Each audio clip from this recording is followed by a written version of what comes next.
The stars looked different today. Captain Jake Morrison stood on the bridge of the UES Defender, watching the endless black space through the main window. His coffee had gone cold an hour ago, but he didn't notice. Something was coming. He could feel it in his bones. "Captain," Lieutenant Amy Collins called from her station. Her voice was tight with worry. "I'm picking up something on long-range sensors. It's big, really big." Jake walked over to her console. The screen showed dots of light moving toward their solar system. Too many dots. His stomach dropped as he counted them. 100, 200, 500, the numbers kept climbing. "How many ships are we looking at, Amy?" "Sir, I count over 2,000 vessels. They're massive. Each one is at least 10 times bigger than our largest ship." Amy's hands shook as she worked the controls. "They'll reach Earth in 72 hours. Jake had been a military man for 20 years. He had fought in 3 wars and survived more battles than he could count. But he had never seen anything like this. No human had. "Get me Admiral Lisa Parker on Earth. Priority channel." The communication screen flickered to life. Admiral Parker's face appeared, her gray hair pulled back in a tight bun. Her blue eyes were sharp and alert. She had been waiting for this call. "Jake, we're seeing it too. Our deep space stations picked up the fleet an hour ago. What's your assessment?" "It's an invasion force, Admiral. No question about it. 2,000 ships, all of them built for war. They're not here to talk." Admiral Parker nodded slowly. "The President has been briefed. We're mobilizing everything we have. How many ships can you gather?" Jake looked out at space again. Somewhere out there, his small fleet was scattered across the solar system. 50 ships. That was all humanity. Had to defend itself. 50 ships against 2,000. "We have 50 vessels, Admiral.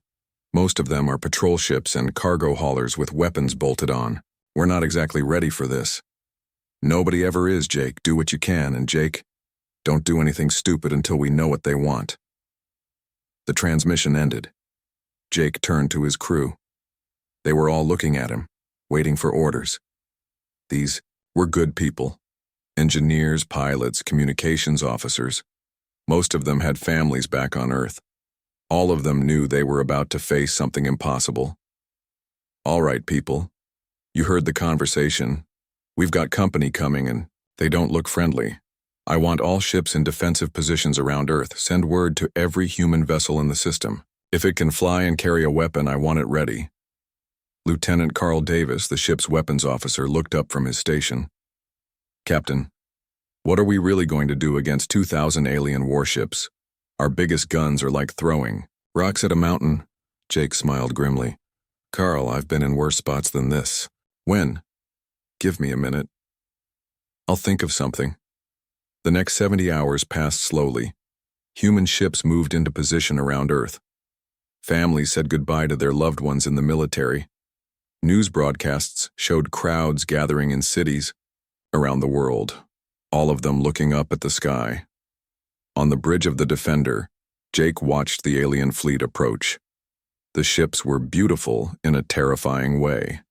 They moved like sharks through water, sleek and deadly. Each one bristled, with weapons that could destroy a city. "Incoming transmission, Captain," Amy reported. "It's from the alien fleet. They're broadcasting on all frequencies." "Put it on screen." The image that appeared made Jake's blood run cold. The alien commander was tall and thin, with pale blue skin and 4 arms. Its eyes were completely black, and when it spoke, its voice was like ice. "I am Admiral Vexathera of the Zephyrian Galactic Empire. We have conquered 847 star systems. Your world is now property of the Empire. You have 72 hours to surrender completely. Lay down all weapons. Prepare your population for relocation.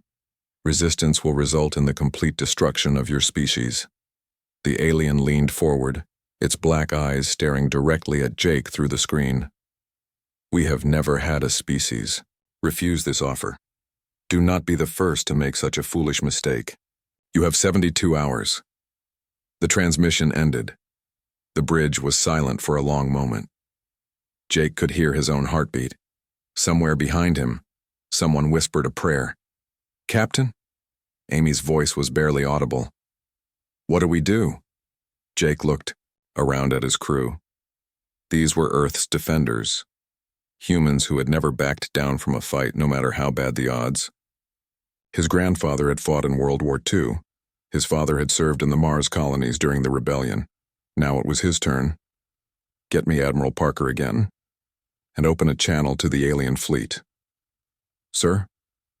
I said open a channel to the alien fleet. All frequencies. I want every alien ship to hear this. Amy's fingers flew over the controls.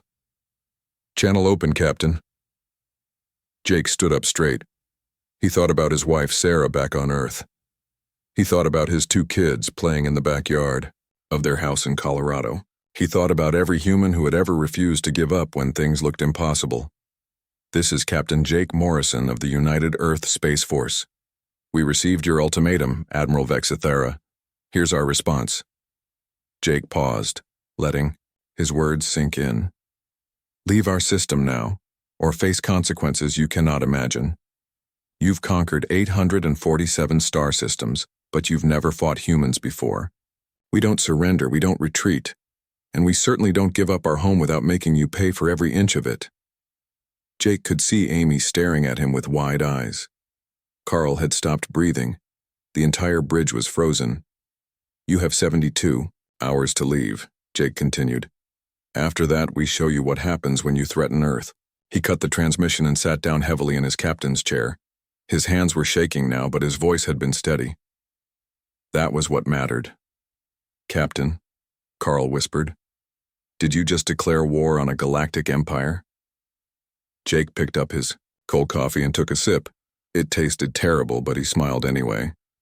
"Carl, I think I just gave them fair warning."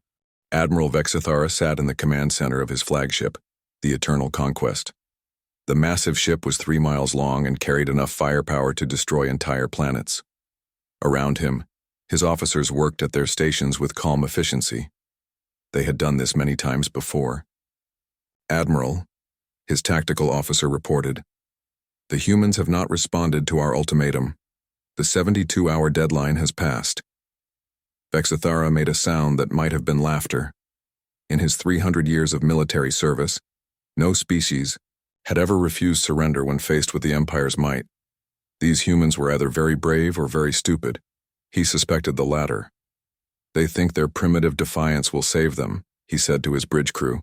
"We will show them the price of refusing the Empire's mercy." He studied the tactical display showing the human solar system. The third planet, Earth, was their homeworld. But there was another target that caught his attention. A large space station orbited the 4th planet, Mars. His intelligence report said it was their primary military installation.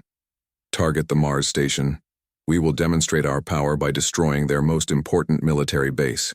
Perhaps seeing their main defense destroyed will convince them to surrender." His weapons officer, Commander Zektar, activated the targeting systems. "Admiral, the station appears to be heavily defended. Should we send fighters first?" "No. 1 shot from our main cannon will be enough. These humans have never seen real firepower." Dr. Ben Carter floated in zero gravity near the observation deck of Research Station Alpha. The station orbited Mars and housed 300 scientists and engineers. For the past week, Ben had been working around the clock with his team to evacuate everyone. "Ben, that's the last transport," called Engineer Kate Williams over the intercom. "Everyone's off the station except for us." Ben looked out at the approaching alien fleet. The ships were so large they blocked out the stars. He could see weapon ports opening on the lead vessel, preparing to fire. "Kate, are the charges ready?" "All set. The fusion reactor is rigged to overload on your command. The electromagnetic pulse should be stronger than anything they've ever seen." Ben had spent his career studying advanced physics. When Captain Morrison had asked him to turn the research station into a weapon, Ben had known exactly what to do. The station's fusion reactor could be modified to create a massive electromagnetic pulse. It would look like the station was destroyed by alien weapons, but the real explosion would come from within. "Get to the escape pod, Kate. I'll trigger the charges when they fire." "What about you?" "Someone has to stay to make sure it works. Go." "That's an order." Kate hesitated. then pushed off toward the escape pods. Ben watched her go, then turned back to the alien fleet. The lead ship was so close now he could see individual weapon emplacements. On the bridge of the Eternal Conquest, Commander Zektar reported weapons ready. Admiral main cannon charged and locked on target. Fire. A beam of pure energy lanced out from the alien dreadnought. It struck Research Station Alpha dead center, punching through the hull like paper. But something unexpected happened. Instead of simply destroying the station, the energy beam triggered something inside. The entire structure exploded in a brilliant flash of light that could be seen from Earth. But this wasn't the controlled destruction of alien weapons. This was something much more powerful. Dr. Ben Carter had milliseconds to see his plan work before the explosion consumed him. The modified fusion reactor didn't just overload. It created an electromagnetic pulse unlike anything in recorded galactic history. The pulse wave expanded outward from the destroyed station like a ripple in water. It struck the Eternal Conquest first, then spread to the surrounding alien ships. Every electronic system it touched simply died. On the alien flagship, lights went out across the bridge. Control panels flickered and went dark. The artificial gravity failed, sending officers floating through the air. Emergency power kicked in, bathing everything in red light. "Report," Admiral Vexthera demanded as he grabbed onto his command chair. "Sir, we've lost primary power on 17 ships. The electromagnetic pulse was far stronger than our shields could handle. It's disrupted our entire formation." Vexthera stared at the space where the human station had been. In 800 years of conquest, nothing like this had ever happened. The humans had turned their own research station into a weapon specifically designed to hurt his fleet. How is this possible? Our intelligence said they were primitive. "Sir, receiving transmission from the human fleet." Captain Jake Morrison's voice came through the damaged communication system, crackling with static but clear enough to understand. "This is Captain Morrison. That was your warning shot. You've never fought humans before, Admiral. We don't surrender. We don't retreat. And we certainly don't give up our home without making you pay for every inch." The transmission continued. "You just learned something about us. We're not like the other species you've conquered. We don't fight fair. We don't follow your rules. And we'd rather destroy our own property than let you use it against us." Admiral Vexthera felt something he hadn't experienced in centuries: uncertainty. These humans had just sacrificed their own people and facilities to damage his fleet. What kind of species did that? "Sir," his tactical officer reported, "the human fleet is moving. They're not retreating. They're advancing toward our position." On the Defender, Captain Morrison watched the alien fleet struggle with damaged systems. 17 ships dead in space. It wasn't much against 2,000, but it was a start. "Amy, how long until our reinforcements arrive?" "Admiral Parker's fleet will be here in 6 hours, Captain. But, sir, we only have 50 ships total. Even with their systems damaged, we're still outnumbered 40-1. Jake smiled grimly. "Amy, my grandfather once told me that Americans don't win fights because we're stronger or smarter. We win because we're too stupid to know when we're beaten." He opened a channel to his small fleet. "All ships, this is Morrison. You saw what Dr. Carter and his team just did. They showed these aliens that humans don't give up. Now it's our turn. We're not going to sit here and wait for them to fix their ships. We're going to hit them while they're down." Lieutenant Carl Davis looked up from his weapons station. "Captain, what's the plan?"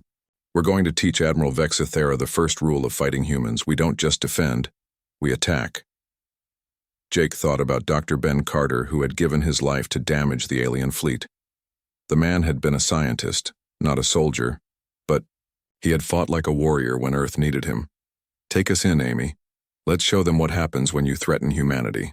The small human fleet accelerated toward the massive alien armada. 50 ships against 2,000. The odds were impossible, but that had never stopped humans before. Admiral Vexthera watched the approaching human vessels with growing unease. In his centuries of conquest, no species had ever attacked his fleet after seeing its overwhelming power. These humans were different, dangerous. For the first time in his military career, Admiral Vexthera began to wonder if he had made a mistake, coming to this small blue world. Admiral Vex Thera stood before the tactical display in his repaired command center. 3 weeks had passed since the humans destroyed their own research station. 3 weeks of the strangest warfare he had ever experienced. "Report," he ordered. His tactical officer. "Sir, we've lost 43 more ships. The humans refuse to engage in direct battle. They attack our supply lines, sabotage our equipment, and disappear before we can respond.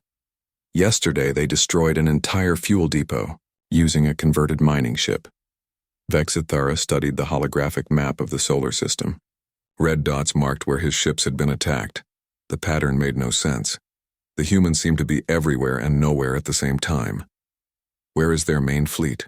Why won't they fight us properly?" "Sir, our intelligence suggests they don't have a main fleet anymore. They've broken into small groups and are operating independently. This was not how wars were supposed to work. In the Empire's experience, conquered species either surrendered immediately or fought large battles that the Empire always won.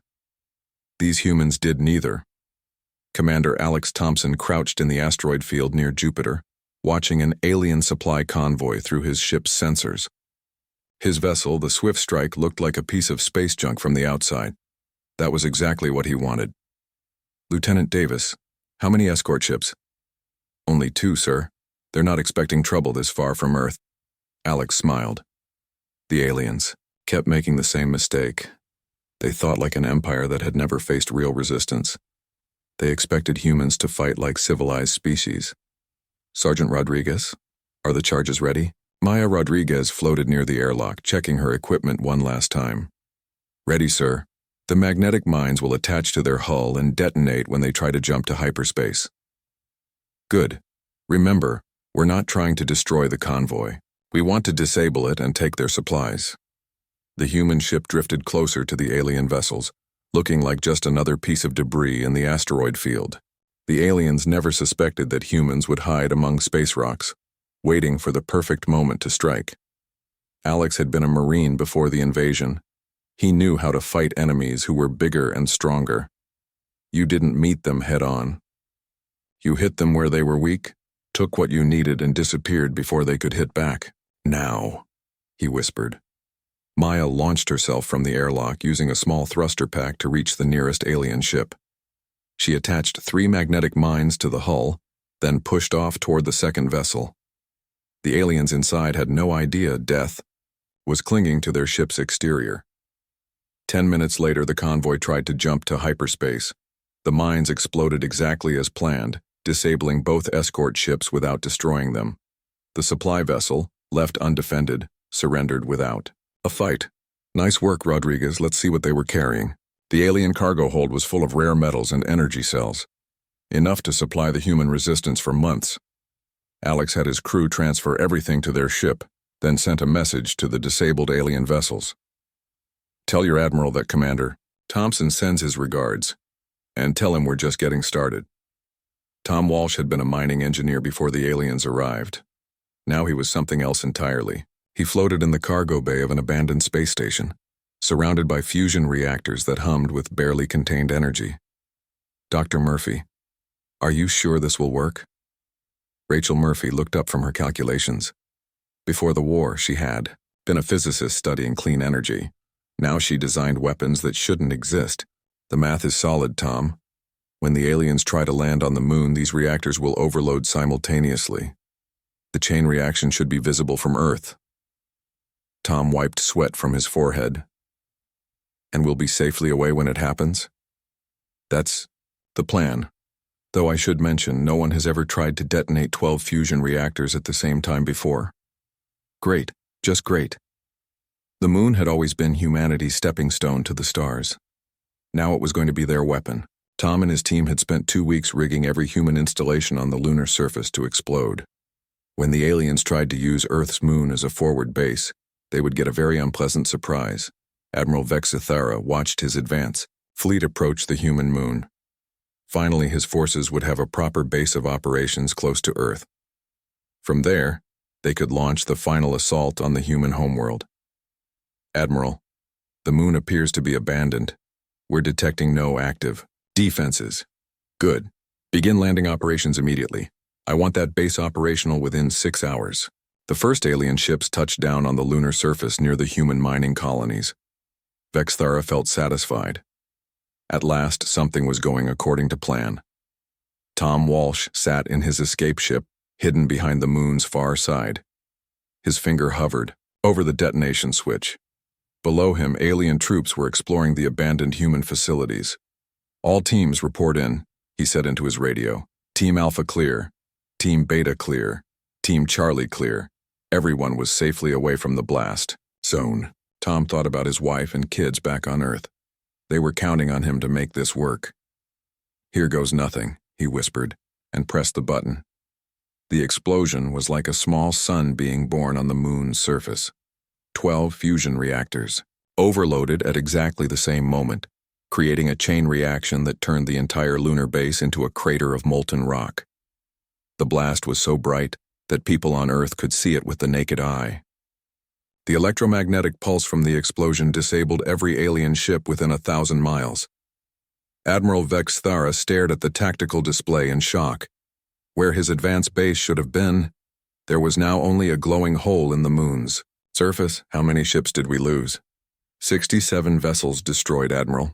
Another 30 damaged beyond repair. Vexthara had never seen anything like it. These humans had destroyed their own moon rather than let him use it. What kind of species fought this way? Sir, incoming transmission from the human fleet. Captain, Morrison's voice filled the bridge. Admiral Vexthara, this is Captain Morrison. I hope you enjoyed our lunar hospitality. Consider this a demonstration of human engineering. We built those reactors to power our colonies. We rigged them to destroy your ships. That's the difference between us and every other species you've conquered. We turn everything into a weapon. The transmission continued. You've been fighting us for 3 weeks now. How's that working out for you? We've destroyed over 100 of your ships, captured your supplies, and turned our own territory into traps. And we're just getting started. Vexthara realized with growing horror that Morrison was right. In 3 weeks of fighting, the Empire had accomplished nothing except losing ships and supplies. These humans fought like no civilized species in the galaxy. Sir, we're receiving reports from across the fleet. The humans have sabotaged 17 more supply depots. They've also somehow infiltrated our communication network and are broadcasting music. Music? Yes, sir. Something called rock and roll. They say it's to improve our cultural education while we're visiting their system. Vexthara closed his 4 eyes and tried to remain calm. In 800 years of conquest, no species had ever broadcast music at his fleet during a war. These humans were insane, and somehow that was making them incredibly dangerous. 6 months had passed since Admiral Vexthara arrived at Earth. 6 months of the most frustrating military campaign in Zephyrian history. The Admiral sat alone in his quarters, staring at casualty reports that should not exist. 700 ships lost. Thousands of his best soldiers dead or missing. Supply lines in chaos. And still, the humans fought on. A soft chime announced a visitor. Commander Zektar entered, his face grim. Admiral, we've received a response from the High Council regarding your request for reinforcements. And? They're sending a research team instead. They want to study how a primitive species could challenge the Empire. Vexthara felt something crack inside his chest. The High Council was more interested in examining these humans than helping him defeat them. After 6 centuries of loyal service, this was his reward. What about additional ships? No additional forces, sir. The Council believes your current fleet should be sufficient to handle one primitive world. Deep in the asteroid belt, Captain Jake Morrison floated in the command center of his hidden base. The facility had been built inside a hollowed-out asteroid, invisible to alien sensors. Around him, his staff worked at stations carved from solid rock. Major Barnes, what's our supply situation? Nick Barnes looked up from his inventory reports. We're actually doing better than expected, Captain. The raids on alien supply convoys have kept us well stocked. The aliens seem to carry better food than we do. Jake smiled. Trust humans to find something positive in the middle of a war. What about ship repairs? Commander Stone's engineering teams are working miracles. We've got alien technology integrated into half our fleet now. Our ships are faster and hit harder than when the war started. Julie Stone had been a civilian engineer before the invasion. Now she led teams that took apart alien technology and made it work for human ships. Her workshop was full of captured alien weapons and equipment. The electromagnetic pulse frequency that disrupts their neural implants is working perfectly, she reported. Every time they try to coordinate their fleet, we jam their communications. Jake nodded. Dr. Helen Clark's discovery of the alien neural implant frequency had been a game changer. The Zephyrians depended on their technological enhancements to think and communicate quickly. Without those implants working properly, they were just confused and slow. How did the latest test go? Better than expected. We broadcast the disruption signal during their attack on the Jupiter mining station. Half their ships collided with each other, trying to form attack formations. Gary Lewis, the chief engineer, laughed from his workstation. I watched the whole thing on long-range sensors. It was like watching drunk people try to dance. But Jake wasn't laughing. He was thinking about the cost. Every victory came with a price. Good people died every day to keep Earth free. The aliens had superior numbers and technology, but humans had something else. They had stubborn determination and the ability to adapt faster than any species in the galaxy. Sarah, what's the status on the latest weapon modifications? Pilot. Sarah Johnson looked up from her technical manuals. She had volunteered for the most dangerous missions, the ones where pilots didn't usually come back. Last week, she had flown a suicide mission to plant charges on an alien command ship, disabling their entire fleet coordination network. Somehow she had made it back alive. The new electromagnetic bombs are ready for deployment. We can disable their entire fleet communication system for up to 6 hours per attack. Good. Gary, how's the reverse engineering project coming? Gary Lewis had spent the war taking apart alien technology and figuring out how it worked. What had taken the Zephyrians centuries to develop, humans were improving in weeks. We've cracked their power grid design. Every alien ship uses the same centralized system. Hit the right spot with an electromagnetic pulse, and the whole ship goes dark. And their weapons? Even better. Their plasma cannons are impressive, but they overheat if you force them to fire rapidly. We've been broadcasting false target signals to trick them into overheating their own guns. Jake felt proud of his people. They were outnumbered and outgunned, but they refused to give up. More importantly, they were learning and adapting faster than the aliens could respond. Admiral Vexithera studied the latest battle reports with growing despair. The humans had somehow infiltrated his communication networks. They were broadcasting disruption signals that interfered with Zephyrian neural implants. Worse, they seemed to understand alien technology better than his own engineers did. Sir, Commander Zektar reported, we've lost contact with the 4th Battle Group. They were investigating human activity near Saturn. How many ships? 40 vessels, Admiral. We found debris from their flagship, but no survivors. Vexithara closed his eyes. 40 ships destroyed, and he didn't even know how the humans had done it. These primitives were using tactics and weapons that shouldn't exist. Sir, the humans are broadcasting another message. Captain Morrison's voice filled the bridge once again. Admiral, this is Captain Morrison. I hope you're enjoying your stay in our solar system. 6 months ago, you had 2,000 ships. Our count shows you're down to about 1,300 now. How's that conquest going? The message continued with that maddening human confidence. We've been studying your technology while you've been losing ships. Did you know your plasma cannons overheat if fired too rapidly? We did. Did you know your neural implants can be disrupted by specific electromagnetic frequencies? We figured that out too. Did you know your centralized power grids make your ships incredibly vulnerable? We've been taking advantage of that for months. Morrison paused, letting his words sink in. Here's something else you might not know. We've been reverse engineering your equipment and making it better. Your own technology is now working against you. Every day we learn something new. Every day we get stronger. Every day you get weaker.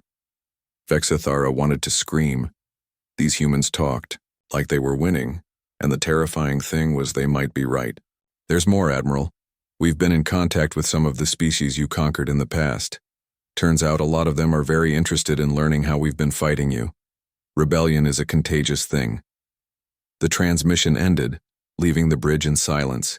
Vexithara realized with growing horror that Morrison was right about everything. The Empire's reputation for invincibility was crumbling. If other conquered species learned human fighting techniques, the entire Empire could collapse. "Sir," his communications officer reported quietly, "we're receiving coded transmissions from 17 different star systems.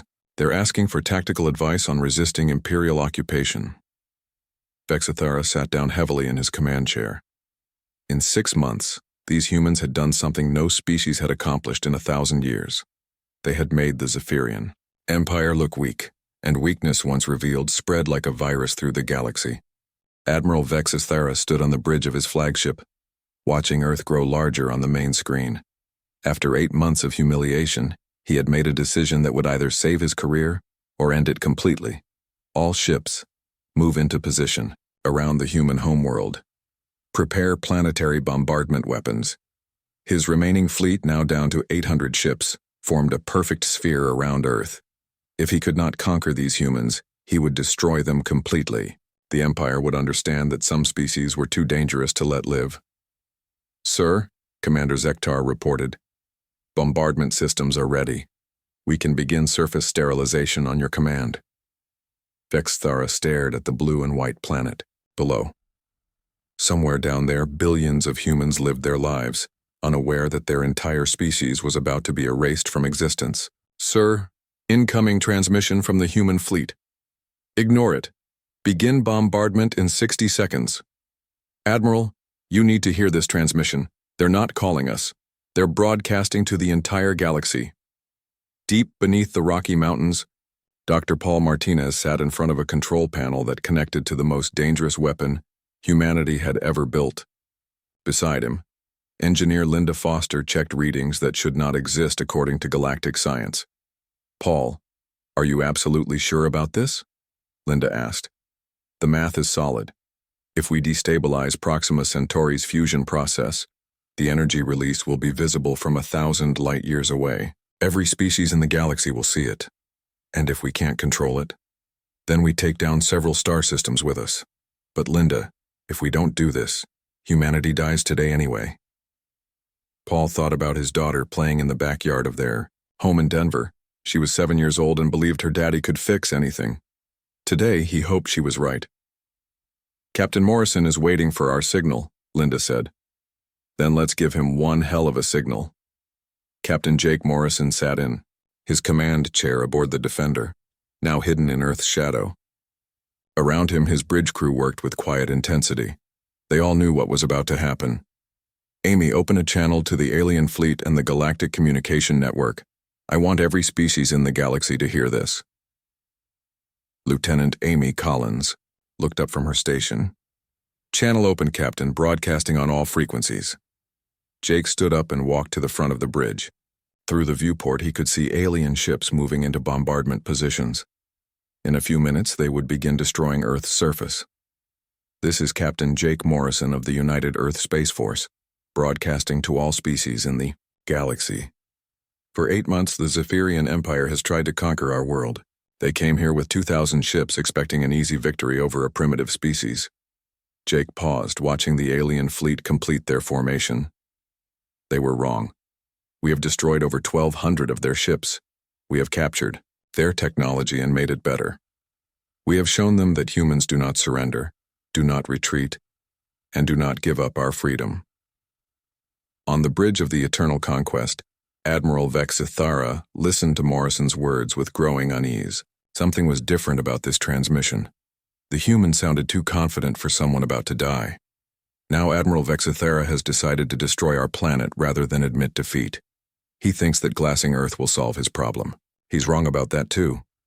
Morrison's voice carried across the galaxy, reaching species that had been conquered by the Empire, species that still fought against Imperial rule, and species that had never heard of humans before. "We have spent the last month preparing for this moment. Dr. Paul Martinez and engineer Linda Foster have developed a weapon that shouldn't exist. We're about to demonstrate human determination one final time. Deep in the mountain facility, Paul Martinez placed his hand on the activation switch. Linda, initiate the stellar destabilization sequence. Linda's fingers flew over the controls. Proxima Centauri's fusion process is now under our control. The star will begin fluctuating in 10 seconds. 4 light-years away, the red dwarf star, Proxima Centauri, began to pulse with unnatural energy. Massive solar flares erupted from its surface, sending radiation cascading through nearby space. The star's light output increased by 300% in less than a minute. Every ship in the Sol system detected the energy spike immediately. Admiral Vexithera stared at his sensors in disbelief. "Commander, what is happening to that star?" "Sir, it appears to be destabilizing. Energy output is increasing exponentially. If it goes supernova, the radiation will sterilize everything within 50 light-years. Captain Morrison's voice continued, broadcasting across the galaxy. "Admiral Vexithera, you're looking at Proxima Centauri. We can make it go supernova whenever we choose. The radiation burst will destroy your entire fleet and probably kill everything in this region of space." Vexithera felt terror for the first time in his long life. These humans had weaponized a star. They were willing to destroy their own solar system rather than accept conquest. "Here's our final offer, Admiral. Leave our system immediately, or we detonate Proxima Centauri and take you with us. You have 1 hour to decide." Morrison's transmission shifted to address the entire galaxy. "To every species listening to this broadcast, we are human beings from the planet Earth. The Zephyrian Empire came to conquer us. Instead, we taught them that some species cannot be conquered, cannot be enslaved, and cannot be destroyed without a cost too terrible to pay." The message continued, carried by galactic communication networks to every corner of known space. "We are broadcasting the technical specifications for stellar destabilization, electromagnetic pulse weapons, and adaptive combat tactics. Any species fighting Imperial occupation can use this information. The Empire is not invincible. They can be beaten." On worlds across the galaxy, conquered species listened to the human broadcast with growing excitement. Rebellion movements that had been suppressed for centuries began planning new attacks. The Empire's greatest weapon had always been the belief that resistance was hopeless. The humans had just proven that belief wrong. Admiral Vexithara watched the pulsing star on his screen and made the hardest decision of his career. "All ships, withdraw from the system immediately. Set course for Imperial space. Sir, the High Council will demand an explanation. Then I'll tell them the truth. We found a species that would rather destroy the galaxy than kneel to us." As the Zephyrian fleet retreated, Captain Morrison made one final broadcast. "This is the human warning to any empire that considers Earth a target. We are not like the others you've conquered. We will not surrender. We will not negotiate from weakness. And if you force us to choose between submission and mutual destruction, we will burn down the galaxy before we kneel." The message became known as the human warning, and within days it had spread to every star system in the galaxy. The Zephyrian Empire's reputation for invincibility was destroyed forever.